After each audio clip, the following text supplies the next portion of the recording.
What's up, everyone?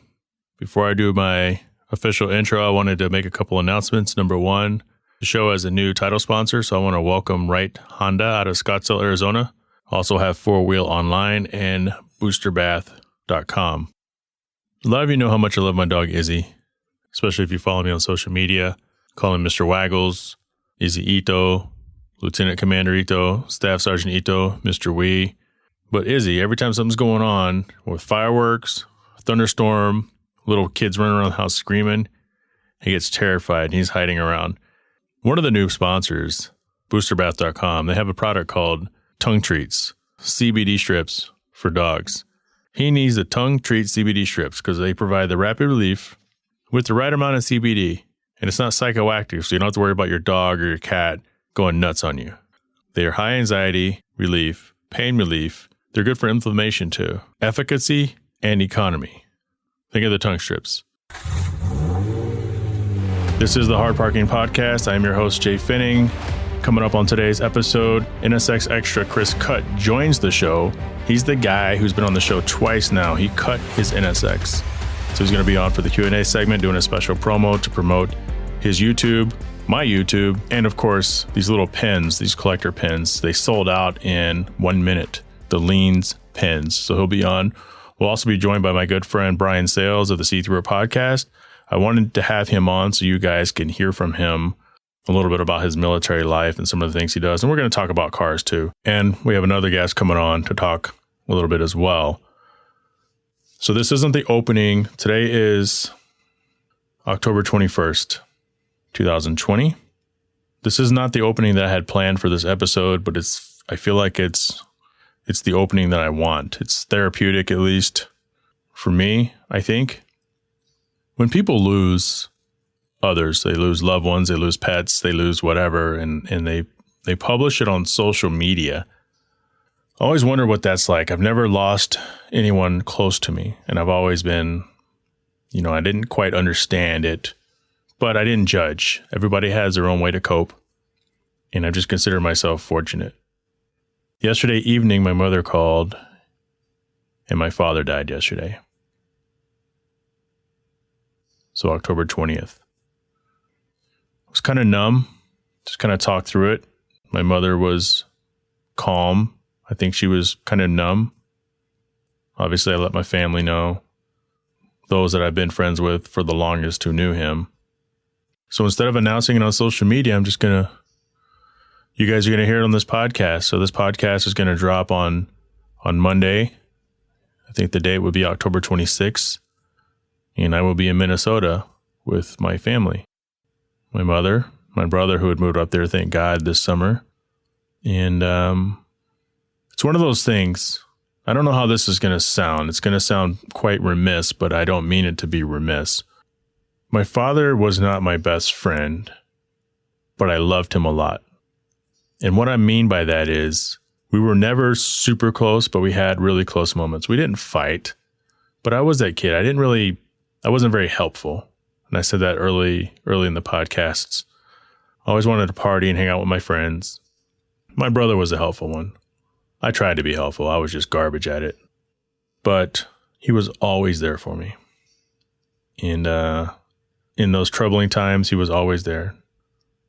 As a kid, not knowing what I wanted out of life, he was always there. When I wanted art supplies, he never questioned the cost because I was an aspiring artist, an illustrator.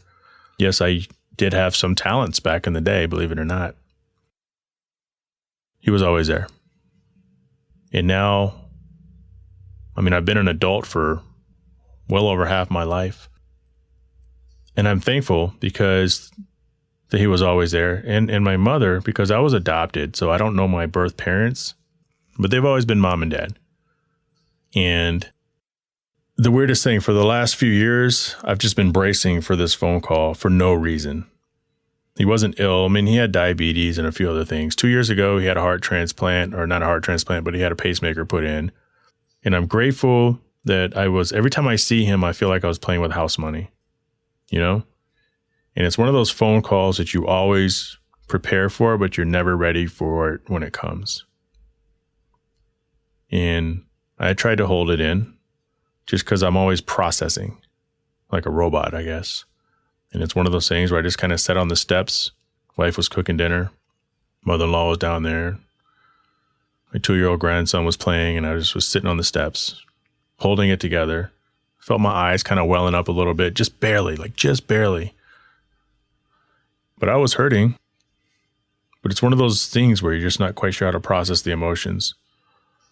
But then it happened. The question. It's the worst question. It's like the dam breaks. And when anybody asks you, are you okay?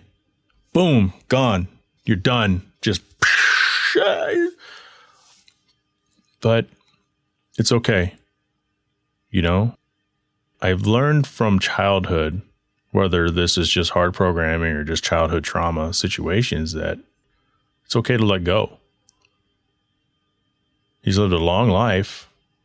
Like I said earlier, he's always been there for me. And I value that. He was here last Thanksgiving. He got to ride in the car. First time my parents have ever ridden in my car. That was really special to me. And I have those memories on video, which is great. He helped me build the bump out for the fireplace. I didn't need his help. So we argued, went to the big box store and bought the supplies and struggled to get them in the car and argued about how to cut plywood, not plywood, but how to cut the sheetrock, the gypsum board, depending on where you're at. We're planning a vacation next year, but I knew it was just a matter of time. And it's okay. I don't sit back and ask myself why it happened. I know why it happened. I don't sit back and say, what if I did this? What if I would have done that? What if I would have spent more time? Because none of that matters. What matters is the memories that I've valued over the years. It sucks I'm never going to see him again, but it's a fabric of life. It's going to be cremated, so I'm not even going to be able to see him in the casket.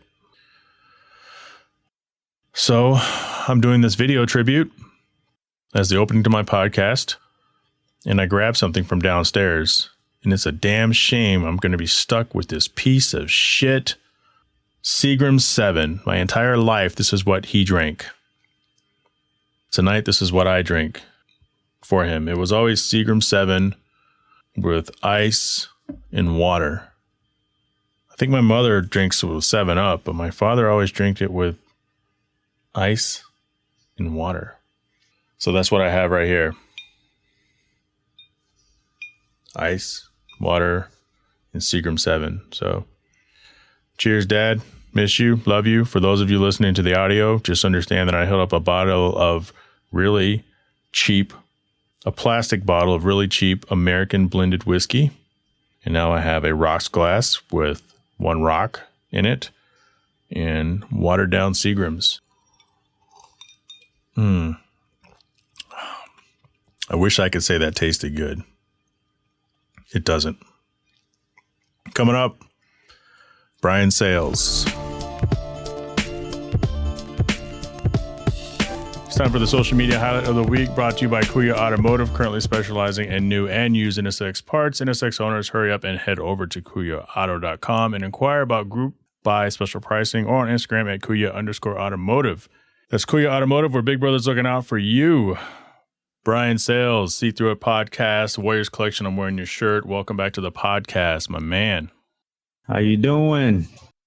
I'm doing good, man. I wanted to get you on the show finally to talk about you, because you have this podcast. It's one of my favorite podcasts. It's not just because you're a good friend of mine, because we talk all the time. Like, I talk to you and the guys more than, during 2020, really anybody. But I wanted to give you an opportunity to tell your story, because you're super deep and super pensive on your podcast about other stuff. So, yeah, you got to tell me where you want me to start at. You got to, because it's easy for me to talk about certain things, and it comes to me in waves, different topics. So when I have that topic, when it comes to my mind, then I can, open that chapter up and, talk about it. But if someone just says, tell me something about you, I'm like, what do you want to know? It's hard for me to tell them something about me, because I don't know what they want to know, or I don't want to give them too much. I want your thoughts on Breonna Taylor. No, so all right. So, you've had a military background. You were in the Navy right? The Navy? Navy, and we're then in you took a run at the Army, the, and then that didn't work out. So you did a couple tours in the Navy. did a couple tours in the Navy. Joined in 2008. Was active duty from 2008 to 2012. Did some active reserve duty from 12 to 15. And then throughout those 3 years, I was trying to get back into active duty. But once you cross over or once you get out, it's hard to get back in for some reason. Certain branches make it very hard for you to get back in. So I got out in 15, tried my thing at the, working regular jobs, and it just wasn't cutting it for me. At 34, well, I'm 35 now, so 33, 34, somewhere around there, decided to go into the Army, sign up for a combat job, and had 1 week left. 1 week. And then the Army retired me. I got injured. They shut me down, and now I am here trying to, create something, write a new chapter of my life and reveal some chapters of past life. How has 2020 been for you? Because I want to kind of go back and step through your military career, because the last time you were on, we talked about where you gave us a lot of good advice about car parts and don't get ripped off and do this shit yourself at home. But this time around, I want to know kind of the man behind all of that, because you've told us before in conversation that you used to be super fiery, and you are a super calm and gentle man. You are a gentle man, So who were you 6 years ago? 6 years ago. Yeah. Who was Brian Sales 6 years ago? Where were you and what were you doing and what was your mindset? Oh, man. 2014, I was, that was a rough Brian. That Brian was angry at the world. He did not believe in certain people having rights. And at that point, I was talking about women. I didn't believe women should have rights to speak or vote or do anything. I had just got out of a marriage in 2012, and then I was with someone else. But I was so angry, and my mindset was revenge. I felt like everything was taken from me.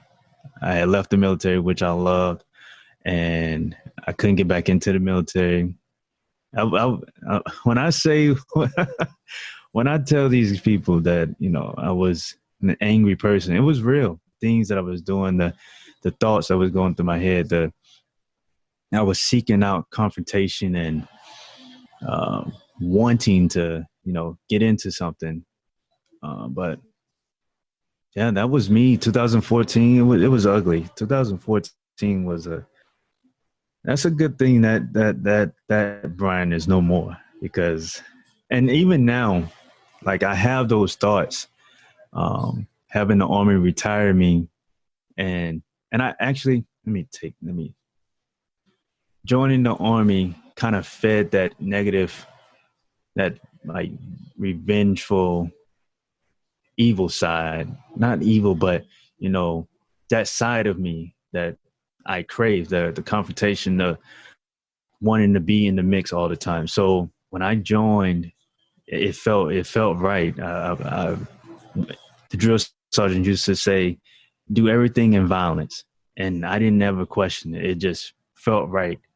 And, once they retired me and I had some time to think about everything, and, I was coming back home and things started to change. Why were you so angry in 2014?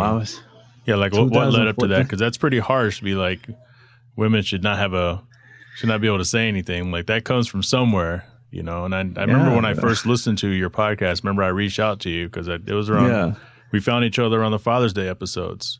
Yeah. And I was like, man, this guy, man, I need to reach out to this dude. My man, he needs a hug. And then, we became good friends. Like, where does it come from? Do you know? I can say the start of it was from many things from my childhood, not from my parents, but growing up as a black child, black kid in Alabama in the 90s, not being able to, I always trying to find where I fit in, black kids didn't want to hang out with me or, accept me because I was too poor. I didn't have the Nikes or the nice shoes or none of that nice stuff. White kids didn't want to hang out with me because I was black. You couldn't touch them. You couldn't play with them. If you rubbed up against them, it was like, ugh, cooties. So, all that compounded. And then I get married 2012. Fast forward 2012, I'm married. And then I'm divorced. I'm out of the military, homeless, just back up for a second. lost. So you said homeless. Like what happened there? So homeless, when I say homeless, maybe I shouldn't even probably say something homeless, but my wife, my ex-wife at the time, didn't want me at the house because we were getting divorced. So I had to, ask my brother, can I stay with them? And I was sleeping on his couch. So that's what I mean by homeless. I didn't have a place. I couldn't go back to the house for nothing. And that wasn't even a court order. She just wouldn't allow me at the house. So, all of that. And, the years go on. I'm still not where I feel like I should be. And man, it was rough. It was all that stuff just set on me. Because like I said, I got out the military. I thought I was saving family. And I came back then. There was no family. And I was trying to get these jobs, McDonald's and Taco Bell, you know what I'm saying? And they didn't even want to talk to me about getting a job. McDonald's wanted to talk about how big of a pay cut I was taking. I was like, I don't care about the pay cut. I just want to work. They didn't want to hire me. So it was just like, man, I served my country and I can't even get a job at Taco Bell, McDonald's, nowhere. So all that just compounded, and, the hatred for anything walking was real. It was real. So the readjustment to civilian life is a real thing. Yeah. And I could see you being in there and you're doing all that stuff. You did a couple of tours, you come back and you can't even get a basic job. Do you think it's just because you were overqualified? Because there's a fear. There's a fear, right? That you have these qualifications, you have this experience, you've served your country well. We're going to hire you at McDonald's, but you're going to be gone as soon as you get that call from somewhere else. So we're not going to take a chance. And you're like, I'm sure you can understand that. Yeah. Yeah, I understood that. Like, it was just when you're sitting there and you're having a conversation with the manager and you're trying to explain to them, hey, nothing's coming for me right now. I just need something to take up my time. I just need to be working. I need to be doing something. And all you hear is, that's a huge pay cut. I don't care about the money. I just want to work. That's a huge pay cut. And that's just like, man, okay, I get it. So, I guess life goes on. How long were you in the Navy? The Navy, 2008 to 2015. Okay, so 7 years. And you probably said that earlier. 7 years, What was that like? What do you miss about that? How do you think that's kind of shaped who you were? Did it help you with structure? Did it make you more angry? Like, what were you yelling at people? Were you getting yelled at? So when I first joined, I was still like playing around. But when I made rank, when I moved up in rank, I became a third class petty officer, which is like an E4. I made that in my first 3 years being in the Navy. And some people are like, wow, that's kind of fast, because you start out at E1 and you have to pass a test. You have to qualify. You have to pass a test to move to the next rank. And that's what I did. And my goal was to make E5 before my first 4 years were up. I almost made it. I missed it by 7 points. But if I would have stayed in, I definitely would have made it. But it was good. I told my mom and dad that if I would have known about the military, they could have threw me in the military a long time ago, because I actually craved that structure, that discipline. All those years that I was younger, I fought it, just, being stubborn or whatever. And I joined the military. I actually craved it. It felt good. It felt right. It felt like, this is what I'm supposed to be doing. I didn't have a problem with following orders or, showing up in uniform on time, um, showing up presentable. I took pride in my uniform. I took pride in everything I did. I took pride in the flag, the anthem. When I was in boot camp and they would play the national anthem, we hear it come on, and it just like sent chills through me. We would stand there in formation. I would hear it. I get teary-eyed, heart racing, and it all felt right. And when I got out, and then I was basically just lost. Like, what am I going to do now? What am I going to do now? Why did you leave the Navy? My ex-wife wanted me to get out. She said it was hurting the marriage. So I got out. And then as soon as I got out, it was over. So is that why people weren't allowed to speak back then? It's like, you open your mouth, you ruin my life, because to have that taken away, right? It was, I mean, I guess that would be a huge part of it. Like, people, speaking how they feel about certain things, I feel like they shouldn't be speaking anymore. You're speaking about how you feel while ruining someone else's life just to make yourself feel good. And it was like, I don't believe you should be speaking. You lucky you're breathing. And like, that's how angry I was. I mean, but that's the context, that's the context of what you said earlier. I feel women shouldn't be opening their mouths, because the context is, your ex-wife said me or that.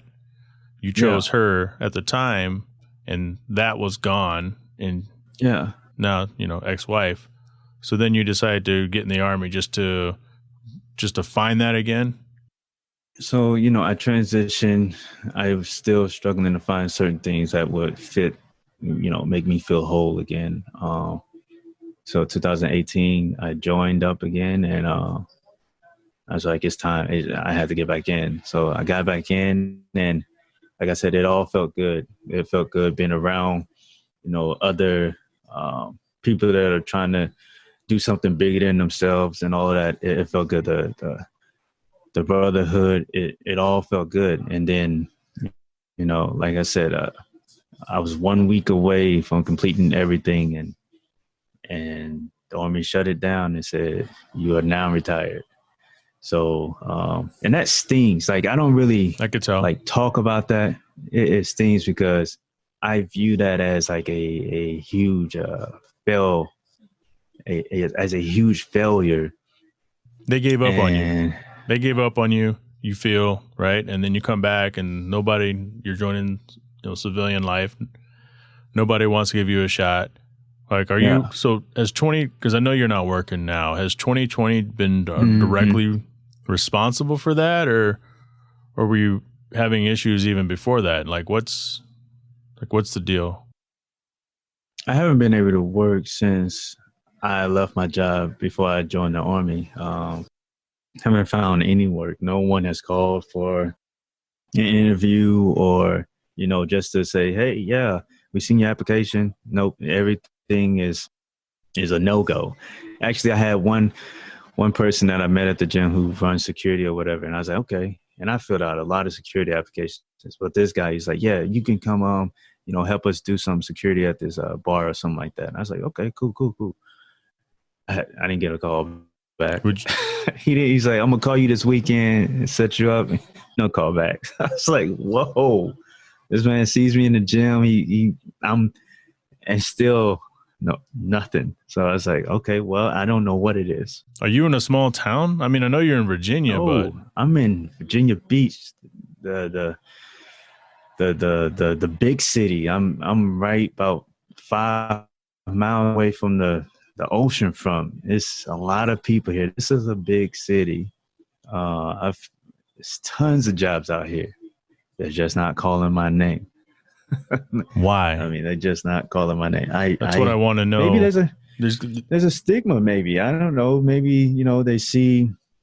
I mean, I can't even say that because this is a military town. So there's tons of military people. Would you leave? Would I leave Virginia? Yeah, I mean, I know you have, like the listeners don't know, but you have a plan to buy a large plot of land and build on it. Is that land there in Virginia, or would you leave and find that land somewhere else? I mean, if the wife says, let's leave this state, then I would leave. But the way things are turning out in 2020 and how this country is going, I'm trying to, I want to be here, but if it comes down to it, I would leave and go to another state. It would just have to, it would just have to work. I guess I have to find the right state with the right things in it. I'm looking at a map of Virginia Beach over here on the other monitor. So Chesapeake, Norfolk, Virginia Beach, Hampton, Newport News. Yeah, it's a lot. I mean, it's a lot of cities. This is a big area. It's a lot of military out here, a lot of veterans, and a lot of upper. But a lot of this is you got to know someone. Yeah. And I was talking to someone about that, and they was like, "Yeah, you can't. They got to know you. Someone has to know you and to get you in there." And I'm like, man, that's kind of shitty, though. Yeah, absolutely. I mean, yeah. I mean, that's probably obvious, right? But yeah. So what are we going to do with you then? So what are your plans for 21? What are you going to do? At what point are you just going to be like, come on, honey, let's grab the kids. We got to go somewhere else for work.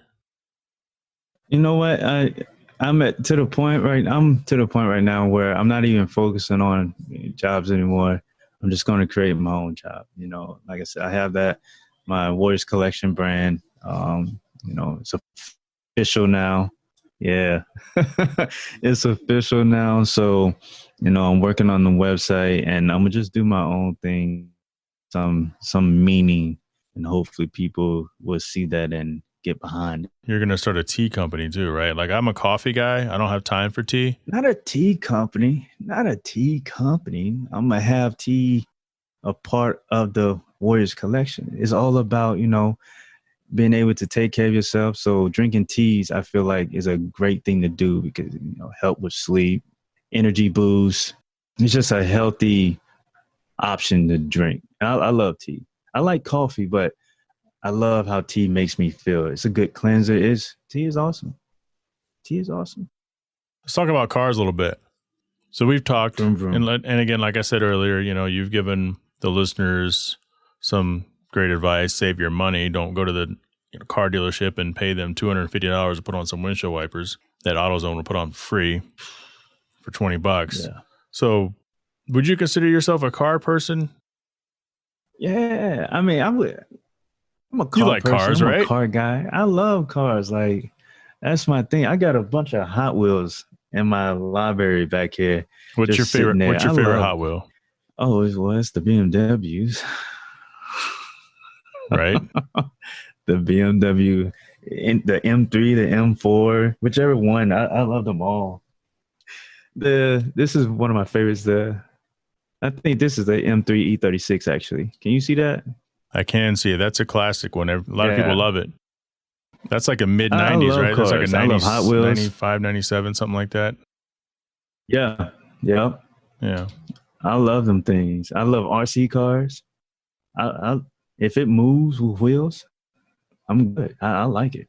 5 vehicles Brian Sales is going to have on his property, on his plot of land. You're going to have fun. You're going to have some utility. Do you want to buy a tank? You can buy tanks. I've been wanting my wife to get me a tank for my birthday, but she won't look into it. So anyone on Craigslist or anyone listening to this, please contact me. I need a tank. I need a tank. But 5 vehicles. I told you guys I'm crossing over to the American side. I've always been a German car lover. So crossing over to the American side, and I'm thinking probably like 3 trucks, all Rams. I love these Rams, man. Have you seen them on the road, the 2021s? I want to say yes. Because they have these daytime running lamps that look really cool. Is that correct? Yeah. And then I think they have this one model called the Rebel. I'm going to look it up on and my phone. And that thing just looks beastly. So if I can have 3 Cummins Rams or the Hemi Rams, It's a 3 of Hemi. those, and maybe maybe a Corvette but I don't like the new Corvette, so I would get like the C6. You don't like the C8? I mean, how many have you seen? I didn't like them either, but Seen 3. I seen 3. I drove next to a white one a couple weeks ago, and I was like, that's I seen a white one, a red cool. one, and a blue one, I believe. And it's America. That's so America from the colors. side, the America. The side view is nice. It changes when it gets to the back. Well, like when it starts to take, I'm like, I don't know how I feel about it no more now. It's just like I think they could have did something with the rear different, because they try to keep the Corvette, signature taillights in play, and it does. I don't believe it works. They're very Camaro looking, which is fine, I guess. I don't know. I'll give it 3 stars out of 20. Do you see the new Hummer? The electric Hummer. It's supposed to go like 0 to 60 in 3 seconds. Like, what the fuck do you need that thing to go 0 to 60 in 3 seconds for? To make up for the old one? The old one was slow as shit.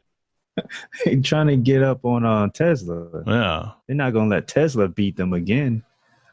They're not going to let him come out with a truck, and they've been doing trucks forever. That would just be a slap in the face. So they got to, is it a truck though, or is it a Jeep? Well, a Jeep is a Jeep. The Jeep people will tell you that. They'll say, no, a Jeep is a Jeep. That's it. Jeep is a Jeep. So I don't know. It's just, I've seen people complaining about the price. I think it's like 120 grand, but the original Hummer H1 was well over $100,000 too, if I recall correctly, because you can buy a used one now for a little less than that, or you can buy a stripped out military spec one for like 20 grand, but you're going to dump 80 grand into it to make it look like a normal vehicle. I think those things are pointless. I've ridden in one. I didn't like it. I like the actual military one. Those things that's a rough thing to ride in. Yeah, it looks like shit. And then there's what do they call the ones that look like little like big station wagons, like on Black Hawk Down, where they packing the people in it? Mind blank. Those are Humvees, but I don't know what they're. Maybe those are called Humvees versus the Hummer.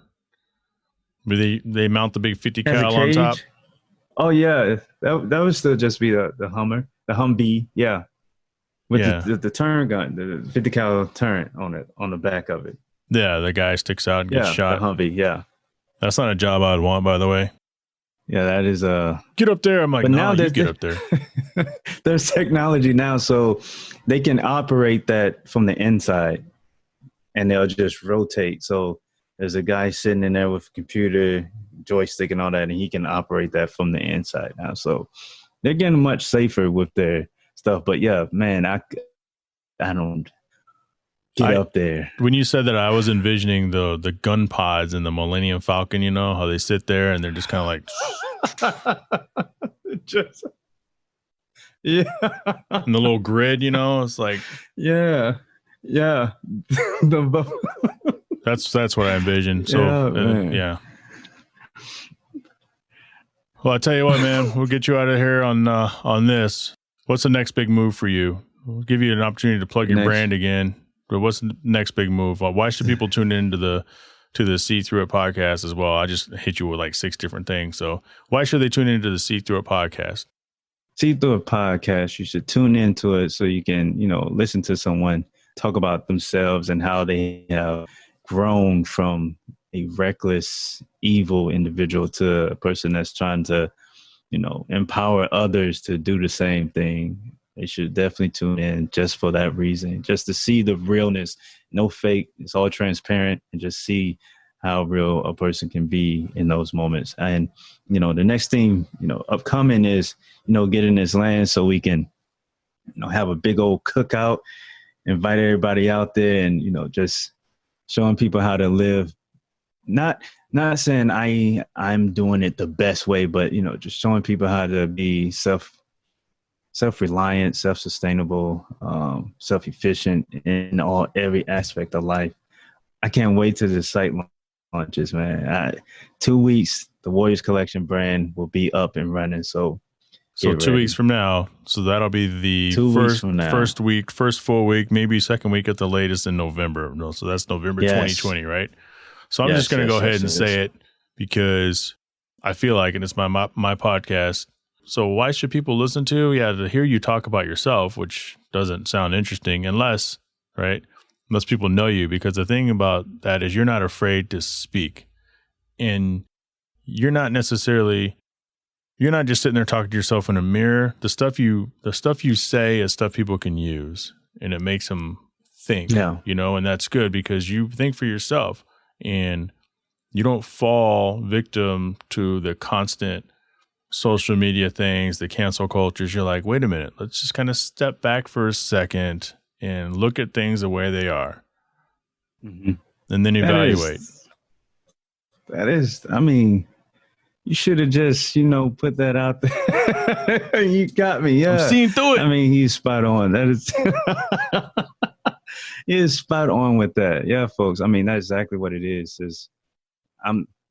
I can't even say it any better than that. That's it right there. I got you, man. I got you, fam. Thanks for coming on the podcast, man. I'll talk to you later. Thank you. Peace. Special thanks to Brian Sales for coming through. Super good guy. You guys really need to check out his podcast. Again, that's the See-Through It podcast. I'll make sure I have the link in the episode descriptions. He's from another time. I'm from another time. It takes me back. It makes me think about how different things are in the olden days. The olden days. That's how you know you're old, when you use the word olden days. I don't think anybody under 35 uses the term olden days. I remember growing up in Texas, crushing cans for money. We would go around, we'd collect cans, and you would weigh the cans, and you would try to get as many cans as you can in a trash bag. So what you do is you just crush them. There'd be these competitions between me and the friends or my dad, and we would just crush. Like in one stomp, you just flatten a can. And when you're little, you can't just crush it from the top. What you have to do is knock it on its side, hit it from the middle, and then you stomp on the top, stomp on the bottom, and you have like this flat metal rectangle piece. Or if you just crush it from the top and you stuff them all in a bag, you take the bag to the recycle center and they weigh it, and then you get your money. I don't know if anybody's doing that. Well, no one's doing that, because now in the States where you take your cans, so in Michigan, you take your bottles and your cans, you take them to the grocery store and you put them in that little machine. It eats them. It kicks out the ones that it can't read or the ones that weren't bought at the store, and it kicks out your receipt or your cash receipt thingy. Your ticket is what I'm trying to say. Like when you're at a casino. Times are definitely changing. Coming up, we're going to talk to Chris Cutt, NSXTRA. Hopefully he updates us on his YouTube page. First, I want to talk about Rental Car of the Week. So the Rental Car of the Week is sponsored by Higher Quality Detail. Thank you, Higher Quality Detail, for continuing on in the show. They're out of Tempe, Arizona. They specialize in premium vehicle protection, solutions, and cosmetic customizations as your one-stop shop, ranging from basic detailing options through ceramic coating, paint correction, protection films, and more. Visit Ceramic Pro Arizona, one word, on Instagram, or Higher Quality Detail, all squished together, higher.com, and get started looking your best today. So if those of you who follow me on social media saw that I created a YouTube video with Right Honda. So Right Honda, as I said briefly in the opening, is the new show sponsor. They're the prime sponsor for the show, this podcast. And I had my car on display at their dealership in Scottsdale, Arizona, leading up to the McKenna Clare Foundation charity. So I said, hey guys, if I'm going to drop my car off there, I kind of have a spot on the podcast where I do Jay's Rental Car of the Week. I'm not in a situation where I can rent a car. I could take an Uber home, or if you guys had a loaner, maybe you can hook me up. So they said, sure, we'll hook you up with a loaner. Long story short, I ended up making a really cool video out of it. If you guys haven't seen it, you need to check it out. Go to the HardParkingPodcast YouTube page, and you'll see it. It says why I traded my NSX in for a Honda HR-V. A few things I'll talk about the Honda HR-V. I'm going to make this a shorter segment because of the fact that I do have the video review. It's not bad. It's their entry-level sub-compact SUV. It's kind of nice. The one they had was an all-wheel drive touring edition, and it had like all the bells and whistles I think you can get with the vehicle. Had all the safety assists, had CarPlay. You guys know how I feel about that. No CarPlay, no J. Had the HID headlights, A lot of road noise. That's not a surprise. It is an entry level, well, $28,000 entry level SUV. I have a friend out here, Dave, who has one, and he swears by it. And Dave's a car guy. It's a cute little family car. Yeah, I said the word cute. Last episode, we talked about chick cars and chick drinks. I don't know if I'd call it a chick car. A lot of you guys would. It's one of those cars where you see it, and it could be a male or female driving it. So for the case of me, I'm a male driving it. And it would be nice to have a vehicle maybe like that. I'm always looking to get rid of my Infiniti and get something a little bit more modern. So that's the rental car of the week. Make sure you guys go to the YouTube page and check it out.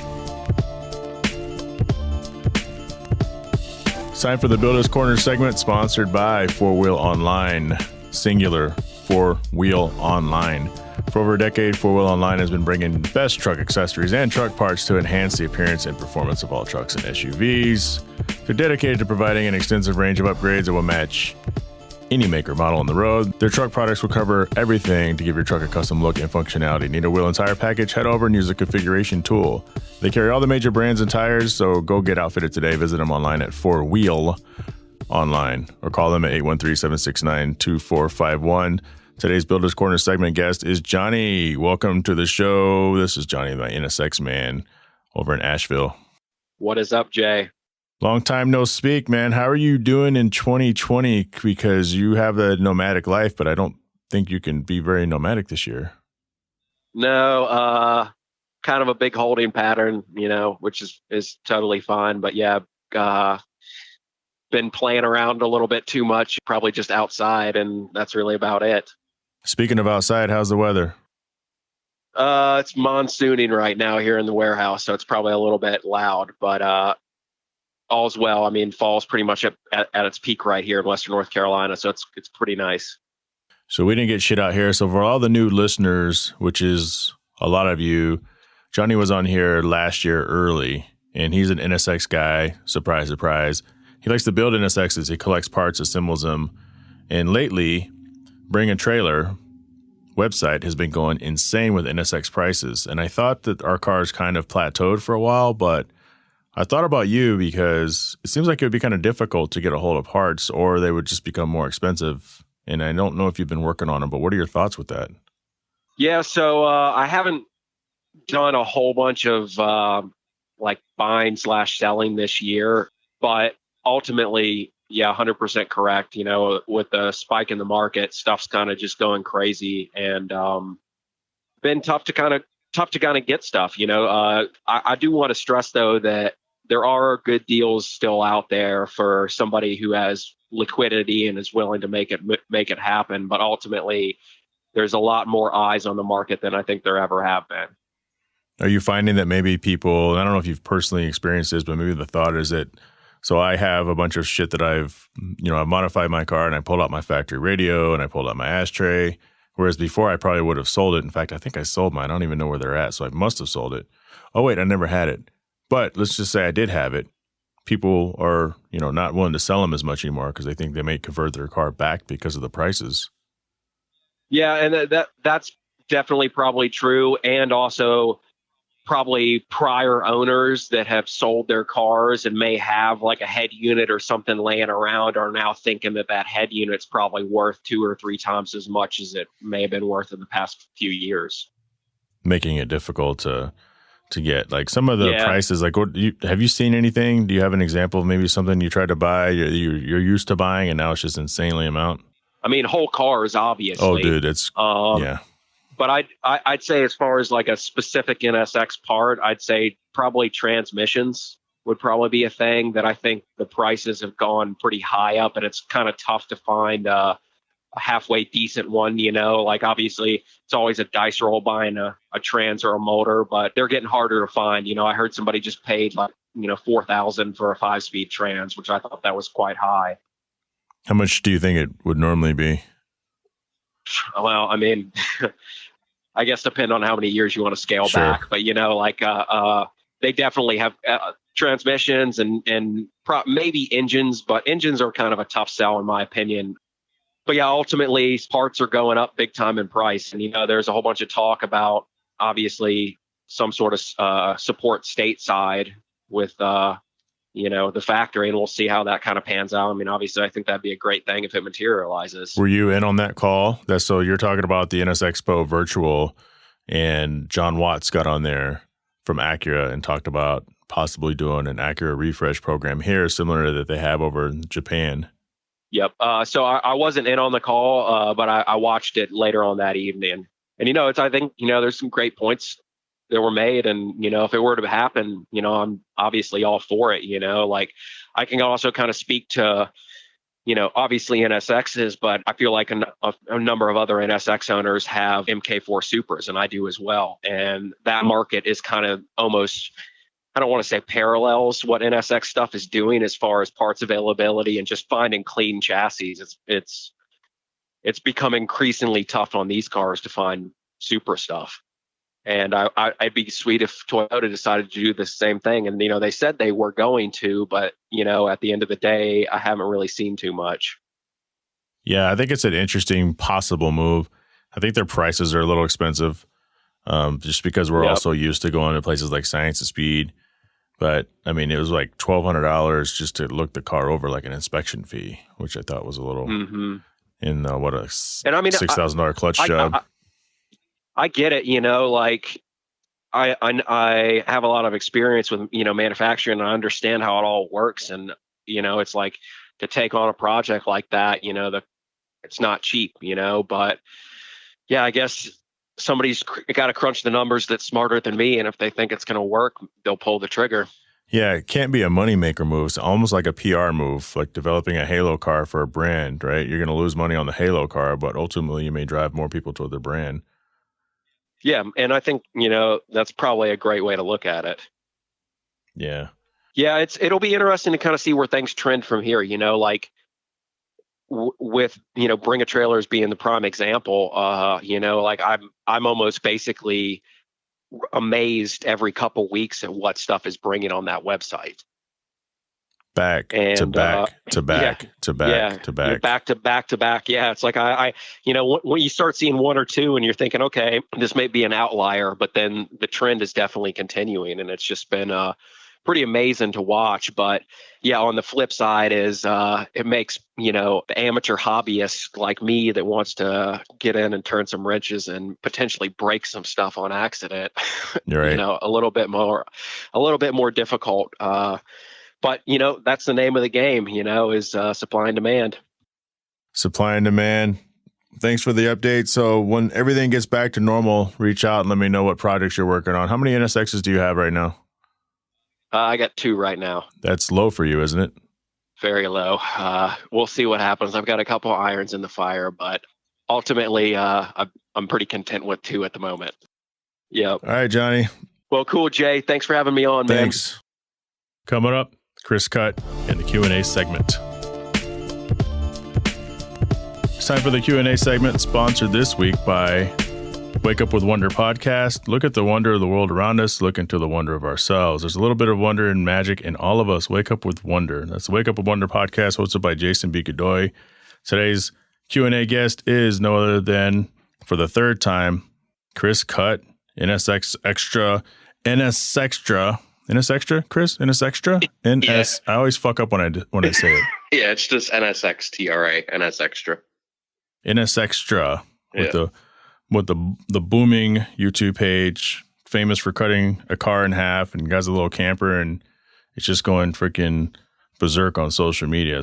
Chris, what are you working on right now before we continue with the segment? Well, right now I'm still working on my house, doing some odds and ends and pouring concrete. But whenever I get the chance, I stumble out to the garage late night and I'm continuing my NSX trailer project. I finally found the time to start doing it. And right now it's technically a trailer. I could hook up to the car and I could tow it around the block. But that's all I've done with it so far. There still needs a lot of work.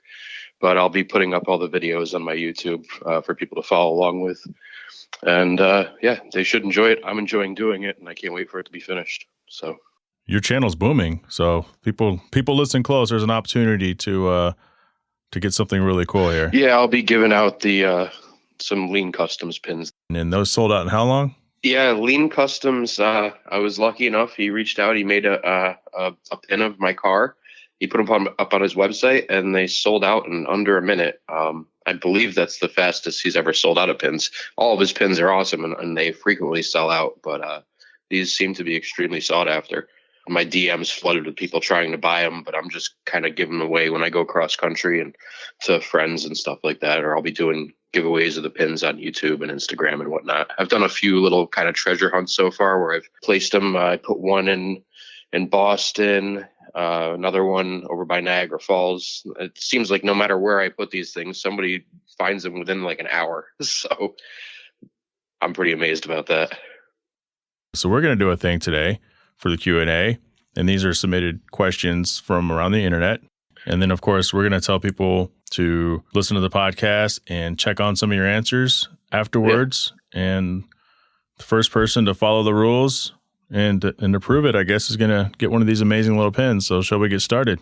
Yeah, it sounds great. Yeah. Chase Heath asks, what do you consider the most progressive development in auto design in the past 10 years? Like, what do you think is? Oh, jeez. We know this isn't like a deep car show. This is kind of a loose. The most progressive auto development, I would say adaptive cruise control, but that's just for the last decade. And that might have come out even more than a decade ago. I don't know. I mean, overall, the most impressive thing I can think of for any cars is air conditioning, just because it's my favorite feature. I've driven cars without air conditioning, and I can't. But, yeah, we'll take it in the spirit of the question because it's kind of difficult. It's in auto design. Like, I don't know. I mean, I fucking love CarPlay. It has nothing to do with the auto design. And auto design? Does he mean like exterior of the car? Like, what's the best looking car? What's the most? I don't know. Couldn't tell you because I would say it might be the EV vehicles, the hybrids, or it's not a Nissan Leaf anymore. There you go. Yeah, I mean that's amazing stuff right there. So the Tesla. Yeah. I think what's amazing about Tesla is, and it's also kind of scary in a way, and I would love to own one, and I'm sure someday I will. But I think it's amazing how Elon Musk just tweets like on Christmas morning, "Hey, everybody, go check out their car," and they walk outside, and everybody's car's like playing music, and the lights are flashing and making like a show. And I don't know, it seems kind of dystopian that your car can be controlled not by you, but by somebody else. A little weird for sure. It is. All right, so Kenny asks, and I actually thought about this one earlier, so I have the advantage of kind of knowing and picking these questions ahead of time. Mm-hmm. If you had to eat one type of cuisine for the rest of your life, what would it be? And I had to look up the pure definition of cuisine because I'm like, what is that? That could be incredibly vague. And one guy responded to it. He's like, well, I'd eat a pastrami sandwich. What else would I eat? But that's not a cuisine. That's a sandwich. Yeah. I would go with Mexican food in Southern California, which I think actually has better Mexican food than Mexico. I've had some pure Mexican food before, and it was not good. Yeah, I've been to Mexico. I was in Mexico 3 times, and all they had was McDonald's and Pizza Hut. I couldn't even find Mexican food there. Right. There, it's just food. That's why. Yeah. I would just go with American food overall because American food pretty much steals anything and everything that's coming to America. You mean like pub food, like burgers and stuff like that? Well, that's what I was going to say. But by definition, the American cuisine is anything you get here that they've kind of adopted. Because if I could have, say, burgers and steaks and tater tots, like shit like that, I could eat that forever. Yeah. I mean, if there was just one kind of food I could eat, it would be Wagyu. That would be it. Mine would be ramen noodles. I've been through it before. I know I can handle it. Yeah. So Mark Blomquist, he's a fellow NSX owner. He probably doesn't listen to the podcast. Mark, if you do, you can call me out on that. What is going to happen with the car culture with the newer driver generation? And what he's saying basically is many young people don't really give a shit about cars. They just use them for point A to point B if they're not already doing like Uber or Lyft.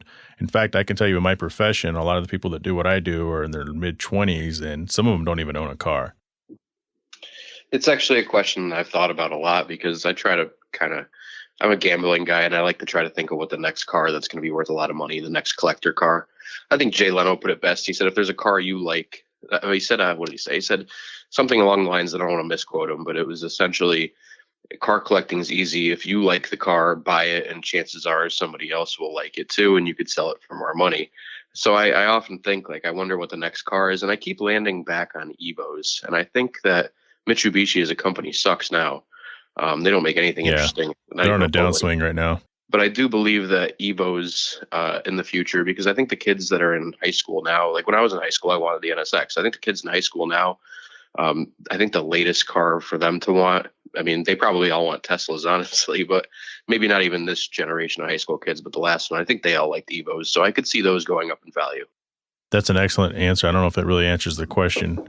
No. What's going to happen with the car culture and the newer driving generation? Well, they're not going to care about cars. I don't know. It's going to die off. Kind of like, I don't know. But I mean, there's definitely still kids that like cars. I mean, it's natural. I mean, people, their fathers do. So like, yep. You know, some people are. Yeah, I don't think it's the shift is definitely different for sure. But there's always going to be people into cars as long as the cars exist, whether they're all electric or they're petroleum, gas, whatever. There's always going to be a car culture as long as there's people who like cars, right? Yeah, I have a friend that's this is kind of off topic here, but I'll circle around back to it. I have a friend he's an artist. He's really good at it. He did the graffiti in my garage, but he is so like next level. Like a lot of guys dress up in black and sneak out at night and do graffiti on the sides of trains. This guy actually breaks out oil paintings and does like beautiful murals on the side of trains. And I can't do that. I'm not an artist. I can't draw. I can't paint. He's amazing at what he does, but what I can do is I can modify cars and kind of make it like an extension of me. And like I have a vision and I could make my car kind of try to get close to that vision, but that's my way of doing it. So like, for those of us that aren't artists, but might have some creative bones, cars are a good outlet for that. So I think that'll always exist. There'll always be modifications that you can do to cars, whether they're all EV in the future or not. People will be messing with them.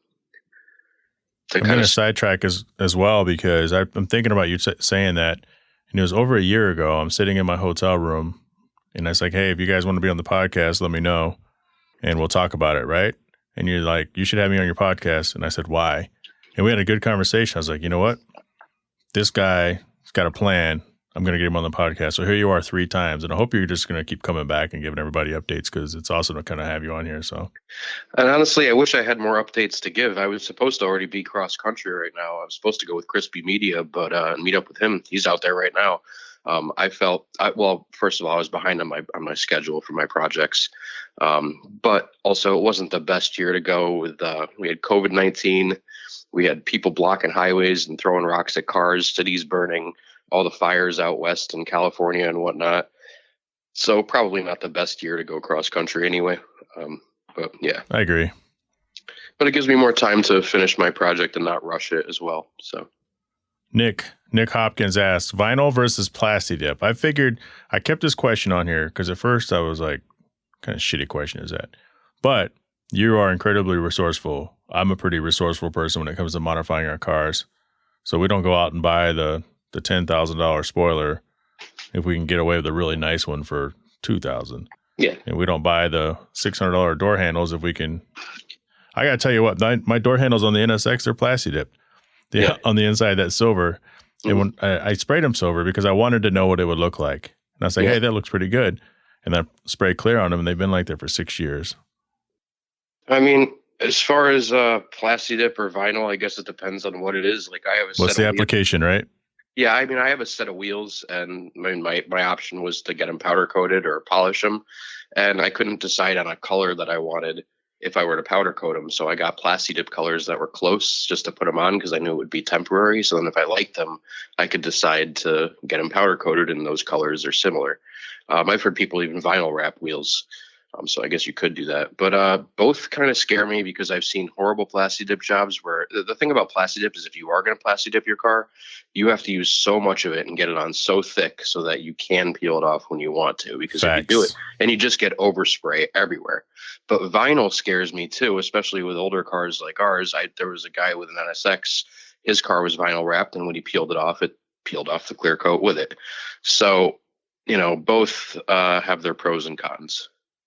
I think I was lucky. Yeah, I plasti dipped the car once, and I took every panel off to do it, and did each panel separately just so I wouldn't get overspray in between the body gaps. And it was a big job, but I also did it to a motorcycle once, and that actually came out really great on the motorcycle. I'm with you on that answer. I think it depends on the application, what you're doing. So, I mean, obviously my car was wrapped for almost 3 years. Did you have any issues when you took off? Did it hurt the paint at all? No issues. No issues. It came off like nothing. And it's probably because I had Ceramic Pro underneath. Oh, that's definitely, if you are going to vinyl wrap a car, I think you kind of have to do that. Yeah. Just and I mean, safe than sorry. So The only issue I had was the front bumper because it had been beat up from so many highway miles. Mm-hmm. So it's just, I mean, it's just, I got it off, but it would just come off in small pieces because it was so fractured. I've been thinking about that too. Like I have that rear bumper on the front of my car. I can't replace it. People are like, if you go cross country, you're going to get things are bound to get messed up, and I'll at the very least get rock chips. And people have told me I should clear bra the front of my car before I go, or wrap it before I go, just to kind of protect the paint. But I mean, my paint's not perfect anyway, so I kind of think like when I get back, I'll just have the whole car painted at some point or go over it in the future. So I don't know if it's worth it for me to do it or not. Also, I'm nervous. What if I clear wrap it and then I go to remove the clear and it bra? fucking pulls the shit off? It pulls my paint off. Yeah, exactly. They're a lot better now than they used to be. I know that, but that's a healthy, I mean, it's a normal concern. Mm-hmm. I should have clear bra'd mine. I should have. The front just looks like shit, and I just got it done just before I wrapped it. But Possum Killer, he likes to ask this one. This is a fun question. Possum Killer MK6, what's your go-to dive off a diving board? Cannonball. Cannonball, right? There's no other answer. There's no other answer. Who needs a diving board? You just run up to the edge of the pool, and that's how you do it, man. You just freaking jump and tuck. Yeah. I'll try a flip, but it won't work out. No, I won't even try a flip. I won't even try that shit, man. Because I don't. Yeah, no. That's the only thing. Fucking Cannonball. I remember at camp, I was a little kid. Some kid jumped off the diving board, but he would like jump, and then he would land on his ass on the diving board, bounce back up, and land on his feet, and then dive. You know what I mean? Yep. So he messed up and cracked his head open pretty good. Oh. Yeah. Yeah. So that's gonna be So that's all it takes is to watch that once and be like, I'm out. Yeah. Yeah. I don't mess with diving boards, but it would definitely be a Cannonball for me. Occasionally, yeah. Okay, so the Limitless Production, friend of the show, over in Germany. So he didn't ask a beer question, but if you were one kind of whiskey, what would you be? Yeah, good question. Like really specific, or do I just say like Japanese whiskey, or? That's up to you to answer. There's this stuff I got recently, and it's almost more like a sake. It's like a clear whiskey. It's really weird, and it's not too expensive, but it's called Harozaki. It's Japanese whiskey, and I like it. It's not bad stuff. So that's Definitely what you would be? The one you just randomly pulled off your... Yeah, well, it was the last one I drank. So no coloration, I guess, would tell me that it wasn't cured in any of the barrels that pull the color in. It's got a slight color to it, just not... It's a lot lighter, a lot more clear than most whiskeys. It's lighter than Toki? Suntory Toki? That's like super light yellow. No, yeah, this is basically clear. Huh. But it's good stuff. Yeah. I'll have to get that name from you. I don't know. I think I'd be a Macallan because the hardcore people kind of are like, yeah, Macallan is so bleh. But it's kind of a mellow, it's easy to drink. An argument can be made that it's an entry level, although it's, they have an incredible marketing, but I would be a Macallan because it's easier on most people's palates. It's not too peaty. It's not too this. It's not too that. So I think I'd be a Macallan. Last question comes from RJ, friend of the show, RJ Enriquez. He actually owns Kuya Automotive. GoBots or Transformers? Transformers. Yeah, that's That's a stupid ass fucking question. All right, Chris Cut, NSXTRA. Thanks for joining the show. Thanks, man. It's a pleasure as always. Can't wait to be back. Before I wrap the show up, I just wanted to say that I'm starting to move toward a more video show, so you'll be able to find the show on YouTube. The recordings, the edits are going to be a little different. So that's the thing, but I'm not uploading the whole podcast yet. It's just going to be segments. In the opening of this episode, when I was talking about my father, so I record my episodes usually over a couple of days, and that was tough. It was tough. After I did the cheers, the toast to him, and it was tough. I had a moment. I'm good now. So I appreciate all of you guys. I am incredibly fortunate. I'm incredibly grateful that I've always had, and I've talked about this before in the past, I haven't had a big family, but I've always made some amazing connections over the course of my life. In my adult life, I have not been in a situation where I just felt I had no one to talk to. Hell, even as a late teenager, even during the lowest of lows, there was always at least one person that I could reach out to. And I think that's what's helping me through this whole process. But a lot of people don't have this. And if you have somebody, don't be afraid. Always reach out. And if you don't have anybody, it's too bad. It sucks. I can't really begin to explain what it feels like to know that you can call any number of people and they're always happy to hear from you. And I think, well, I know that's what makes all of this a lot easier. I want to thank Chris Cutt for coming on NSXTRA. Check him out on YouTube, man. His page, guys, his page is blowing up. Maybe I should cut my NSX in half. Maybe my page will blow up. I want to thank Brian Sales, See Through It Podcast. Check his Warriors Collection brand out.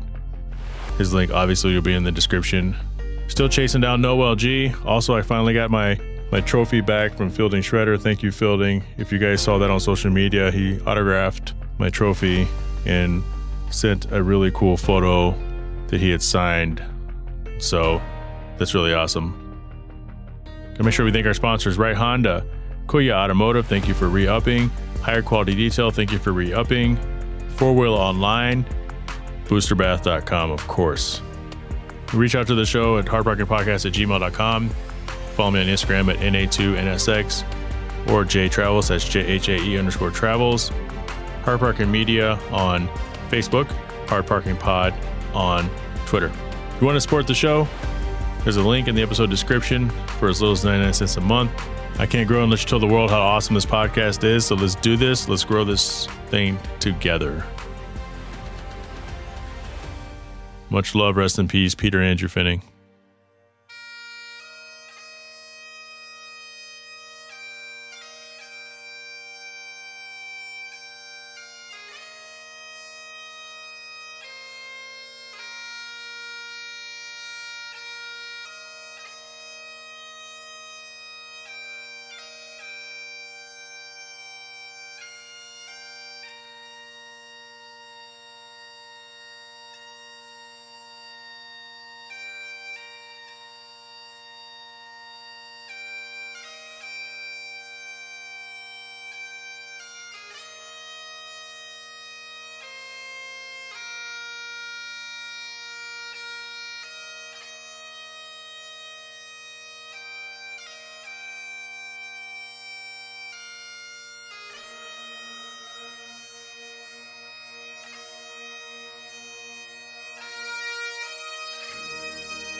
Shut up!